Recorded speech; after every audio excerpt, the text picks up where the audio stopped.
ನಮ್ಮ ನೋಡುಗರಿಗೆ ಒಂದು ಗುಟ್ಟನ್ನು ಹೇಳ್ತೀನಿ.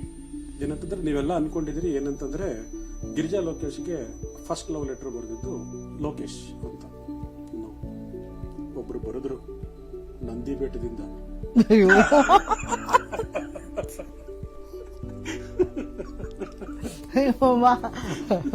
ಬೇಡಪ್ಪ ಬೇಡ, ಪಾಪ ಅಲ್ವಾ, ಅವರ ಮನಸ್ಸಿನ ಭಾವನೆಯನ್ನ ನಾವ್ ಯಾಕೆ ತಡ್ಕೊಂಡು.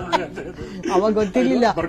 ಅವಾಗ ಅದೇ ಏನೋ ಒಂದ್ ಲವ್ ಲೆಟರ್ ಬರುತ್ತೆ ಅಂತಂದ್ರೆ ಅಷ್ಟೇ ಬಿಡಿ, ನಮ್ ತಿಥಿ ಆಗತ್ತೆ ಅಂತಾನೆ, ಅದೇ ತಿಥಿ ಆಗತ್ತೆ ಅಂತಾನೆ ಅನ್ಕೊಂಡಿದ್ದು. ಅದಕ್ಕೆ ನಾವು ಓದ್ಬಿಟ್ಟು ಏನಂತಂದ್ರೆ, ನನ್ನ ಕೊನೆ ತಂಗಿ ರೇಣುಕಾಗೆ ಮದ್ವೆ ಮಾಡ್ಬೇಕಾಗಿತ್ತು. ನಮ್ಮ ಅಜ್ಜಿ ನೀವ್ ಹೀಗೆ ಬಿಟ್ರೆ ಎಲ್ಲಾ ಮಕ್ಕಳನ್ನು ನಾಟಕಕ್ಕೆ ಸೇರಿಸ್ಬಿಡ್ತೀರಾ, ಹಾಗೆ ಹೀಗೆ ಮದ್ವೆ ಅವ್ರ ಏನಂತಂದ್ರೆ ಆಗಿನ ಕಾಲದವ್ರಿಗೆ ಮದ್ವೆ ಮಾಡಿ ಕಳ್ಸೋದು ಅಷ್ಟೇ ಇಂಪಾರ್ಟೆಂಟ್. ಅದಷ್ಟೇ. ಒಂದು 14 ವಯಸ್ಸಾಗಿದ್ದೇನೆ, ಅದೇನೋ ಇಲ್ಲಾಂದ್ರೆ 8 ವಯಸ್ಸಿಗೆ ಮಾಡ್ಬಿಡ್ತಾ ಇದ್ರು ಏನೋ. ಸೊ ಹಾಗಾಗಿ ನನ್ನ ತಂಗಿಗೆ ಮಾಡ್ಬೇಕು, ನನ್ನ ತಂಗಿಗೆಲ್ಲ ಕೊಡಿಸ್ಬೇಕಲ್ಲ, ಓಲೆ, ಜುಮ್ಕಿ, ನೆಕ್ಲೆಸ್ ಆ ತರದ್ದೆಲ್ಲ.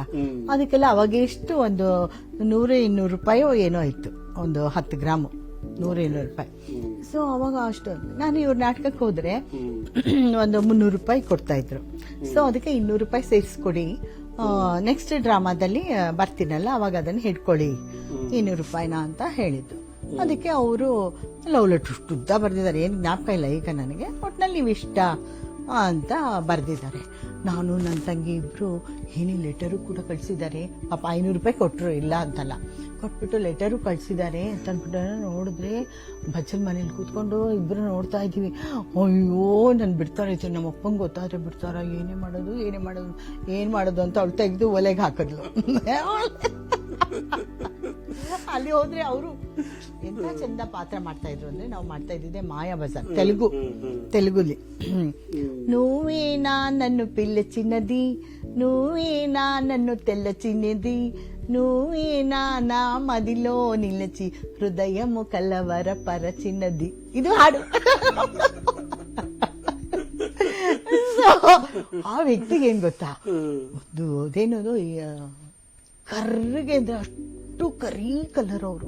ಅವ್ರು ಬದುಕಿದ್ರೆ ನಾನು ಚೆನ್ನಾಗಿ ಬೈಕೋತಾರೆ. ಕರಿ ಕಲರು.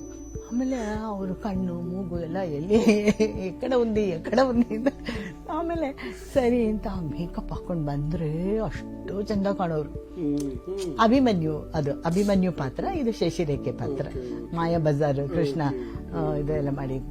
ಸೊ ಅದು ಅವಾಗ ನೋಡ ಮೇಕಪ್ ಹಾಕೊಟ್ರೆ ಮಾತ್ರ ಅಷ್ಟು ಚೆನ್ನಾಗಿರೋರು ಪಾಪ ಆ ವ್ಯಕ್ತಿ. ಫಸ್ಟ್ ಏನೋ ಒಂದು ವಿಷಯಗಳಿಗೆ